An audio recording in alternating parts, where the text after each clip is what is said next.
Hello and welcome. In this video, we will be talking about strings immutability and strings replace function.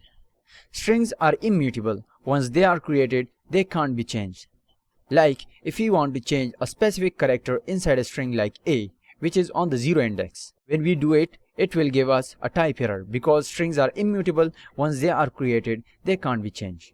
But on the other hand, Python provides us with a built-in function called replace, which is specific to the strings. It is used to replace words or characters inside a string. For example, if I created a new variable called hello world and I want to change this word inside this string like world. So I will use a replace function, then provide an old word like a world and a new word that is going to replace that word. So when I do that, else.replace, it will return hello Python.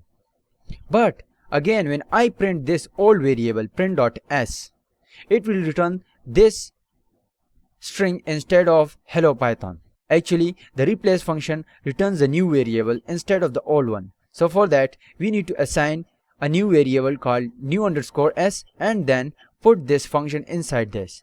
So now when we print new s, it will return hello Python, and when we print s like the old variable, it will return an old variable like hello world. So strings are immutable and the replace function actually returns a new variable instead of the old one. The old variable remain untouched and unchanged. This is it for this video. I hope you will understand this concept. Thanks for watching.